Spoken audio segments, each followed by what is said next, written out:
Muy buenos días, muy buenas tardes, muy buenas noches. Pláticas Caninas en su episodio número 26. Mi nombre es Memo Cavazos, médico veterinario de carrera, manejador profesional desde hace más de 30 años y juez por parte de la Federación Canófila Mexicana por 7. Para mí es un placer tenerlos aquí. Les recuerdo nuestras redes sociales, a quienes nos han compartido, muy agradecidos. El grupo es Pláticas Caninas, adhiéranse a él y estarán al pendiente de todos nuestros contenidos. También en YouTube hemos crecido mucho en el tema de los suscriptores. Tenemos apenas, me parece que 4 o 5 capítulos desde que empezamos en YouTube. Y los que se han suscrito, muchísimas gracias. No se les olvide activar la campanita para que estén al pendiente de todo lo que estaremos publicando, que seguro va a ser de interés, ¿verdad? Muy bien, pues el día de hoy voy a hablar nuevamente de un tema básico. Como siempre, voy a tratar de ser conciso y entregar información que les sea de utilidad. ¿Cómo alimentar a un perro de exposición? Básico. Sabemos que cualquier atleta, vamos a ponerlo en perspectiva, un atleta olímpico que vaya a correr un maratón, por más que esté entrenado, por más que esté mentalizado con una mentalidad ganadora, si no está bien alimentado, el background, el respaldo físico, pues no va a estar ahí, ¿no? Es una pieza elemental y es algo que este tipo de personas cuidan. Y en nuestro perro no debe de ser diferente. El expositor gasta mucho en gasolina, en hoteles, en inscripciones, en ocasiones en manejador. Entonces no hay que descuidar la alimentación, no hay que escatimar, no hay que hacerla menos y hay que hacer el gasto en alimentar al perro con un alimento de calidad, ¿verdad? Vamos a empezar por el principio. La materia prima en estos días, en el tipo de vida que llevamos, sabemos que es el alimento concentrado, las croquetas, el pienso, como le dicen en España. Por cierto, saludos a nuestros amigos de allá en España que nos escuchan. Estamos muy en comunicación con ellos. Pero bueno, después de este pequeño paréntesis, decía, hay marcas de dos tipos en el mercado, que son las premium y las marcas comerciales. Definitivamente un perro de exposición no debemos bajar la barra, no debemos bajar el listón y alimentarlo con un alimento comercial. Siempre debe estar con una marca premium. Generalmente estas marcas, perdón, creo que me falló aquí el micrófono. Generalmente estas marcas se encuentran tanto con nuestro veterinario como en las tiendas especializadas. Las otras marcas se encuentran en el supermercado y definitivamente no es la manera en la que debemos alimentar a un perro. Muy bien, esa es la base. Y hay otros dos elementos de la dieta del perro de exposición. Número 1, el aditamento, el accesorio, el que lo va a hacer más palatable, más antojable, el que va a hacer que el perro se lo coma. Siempre se ha dicho que el mejor alimento es el que mi perro se come. ¿Para qué queremos algún alimento con los niveles propios de grasa y proteína? Que por cierto, en las marcas premium deben andar por ahí del 30 y el 20% respectivamente. Esa es más o menos la directriz que debemos de tomar cuando vayamos a comprar un nuevo alimento. Entre el 20 y el 30% de grasa y proteína. Y de nada sirve si el perro no se lo come. ¿Qué es lo que hacemos en este caso? ¿Qué se les ocurre a ustedes hacer? ¿Qué es lo que hacen? Compártanmelo aquí en los comentarios de YouTube. Hay unas cajitas y se los agradeceré mucho que se agreguen a este proyecto y que aconsejen a los que nos estén escuchando. En mi experiencia, el atún es una manera fácil de cargar una lata. Sabemos que las latas son individuales, una por perro. Es algo que tiene aminoácidos. Es algo que, si es del que tiene aceite de oliva, preferentemente que el de agua. También ayuda nutricionalmente al perro, no nada más lo ayuda. Y si no, una lata de alimento húmedo, se mezcla 3 o 4 o 5 cucharas, incluso media lata, si el perro no quiere comer, y esto vamos a procurar que el perro se lo coma, ¿verdad? Y el tercer elemento es el suplemento. ¿Qué podemos? Se supone que con un alimento de estos no se necesita, mas sin embargo nosotros los profesionales siempre vamos un poquito más allá y tratamos de dar un poquito de extra a nuestro perro. Este suplemento puede ser muchísimas cosas. Hay los basados en aminoácidos como el aceite de salmón. La gente de Poodle usa el aceite de ajonjolí, es lo que uso yo en lo personal. Y cuando el perro necesita peso, voy a hablar más adelante de lo que hago al respecto.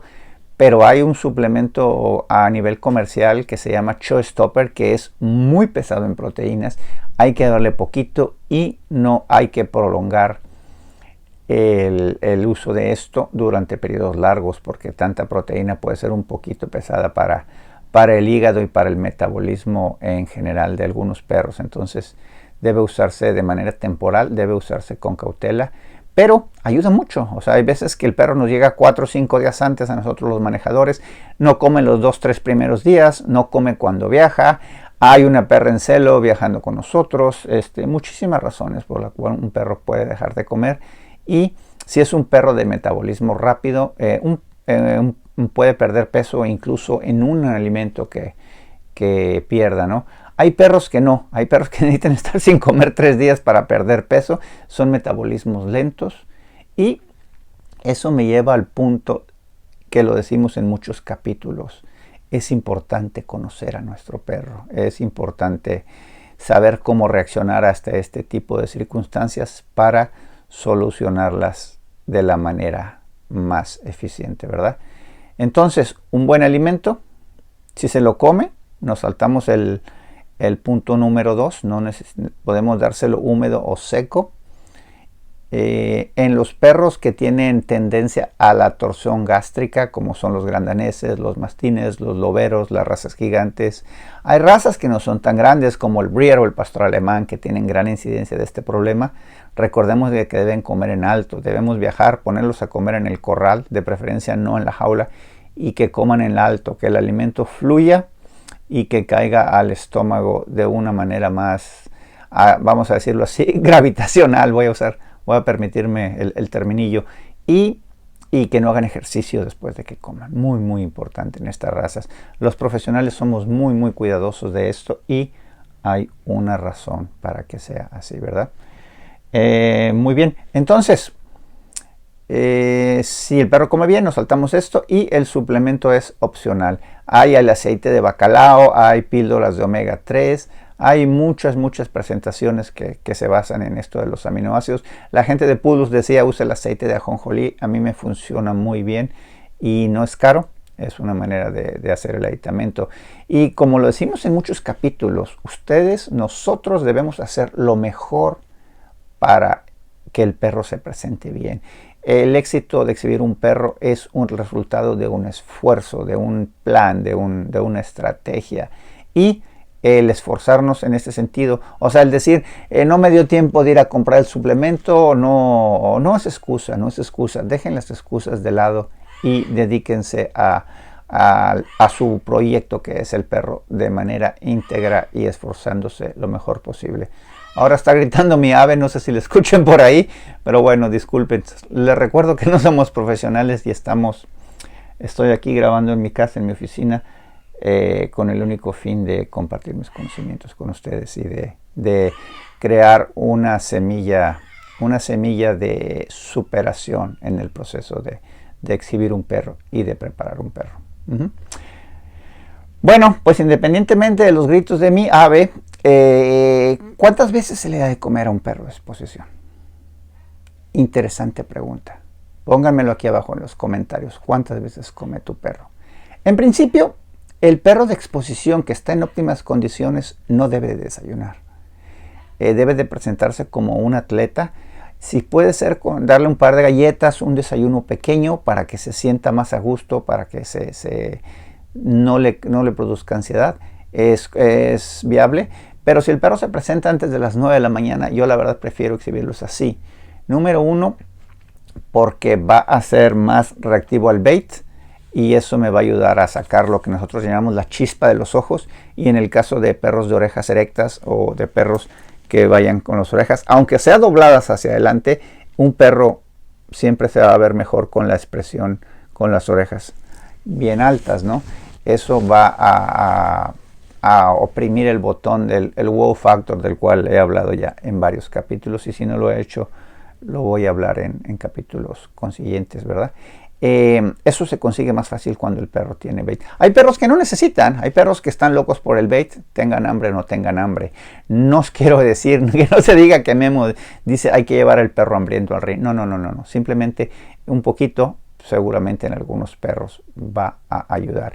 Si el perro se presenta después de las 2, 3 de la tarde, como sabemos, prácticamente en todas las exposiciones del mundo tenemos horarios y tenemos la certeza aproximadísima de a qué hora se va a presentar, pues vamos a darle desayunar. Repito, en las razas que tienen tendencia a torsión gástrica deben de comer 3 veces al día, debemos de ser estrictos con esto y es importante, ¿no? Los perros siempre cenan. Igual, si queremos tener al perro hambriento, con un poquito más de hambre, en lugar de darle de cenar a las 8 de la noche, vamos a darle de cenar tipo las 5, las 6 de la tarde, para que el perro se presente a las 8 y media, 9, con un poquito más de hambre, y eso va a ayudar. Si no importa, vamos a darle de cenar a la hora que sea, no importa. Y muy importante, sacarlos al baño antes de ir al ring, ¿no? Eso es importante. Mucha gente tampoco les gusta darle de desayunar por esto, porque por miedo a que hagan sus necesidades adentro del ring. Esto no debe ser un impedimento. Si nosotros queremos darle de comer al perro en la mañana, debemos hacerlo y debemos de ejercitarlo el suficiente tiempo para darle espacio para que haga sus necesidades y no suceda el accidente adentro del ring, ¿verdad? Ahora, cuando el perro, hay perros que desayunan siempre. Cuando el perro necesita peso, no importa que se presente mal. Yo prefiero presentar un perro en condiciones, y si va a ser una exposición de 3 o 4 días, prefiero que si necesita peso, que el primer día se me presente con un poco de flojera, con un poquito de pesadez, pero el perro que necesita peso debemos de tratar de sobrealimentarlo, es decir, darle un poquito más de su ración que conocemos que lo tiene en buenas condiciones. Ahora bien, la línea es muy delgada. Si alimentamos un perro de manera excesiva, vamos a provocar una diarrea y va a ser un desastre tanto para viajar como para exhibir al perro. Entonces, conocer ese límite de cuánto más darle es muy importante. Estoy viendo aquí mis notas a ver qué más se me olvida. Y pues creo que ha sido todo. Si tienen alguna pregunta, es importante que se comuniquen conmigo. Yo estaré encantado de estar con ustedes, de atenderlos y de darles el consejo en la opinión que yo tengo. Yo no tengo la verdad absoluta, estoy diciendo en función de mi experiencia, en función de lo que me ha funcionado y con las razas que yo he trabajado a lo largo de estos 33 años. Muy bien, pues hasta aquí el capítulo de hoy, recordándoles nuestras redes sociales, Pláticas Caninas en Facebook, por ahí en Instagram también nos encuentran, en TikTok, estamos aventurándonos un poquito por ahí, y por supuesto en YouTube como Pláticas Caninas. Este será el episodio número 26 y les agradecemos mucho que compartan nuestros contenidos. Y como siempre, me despido diciéndoles que lo mejor está por venir. Hasta siempre.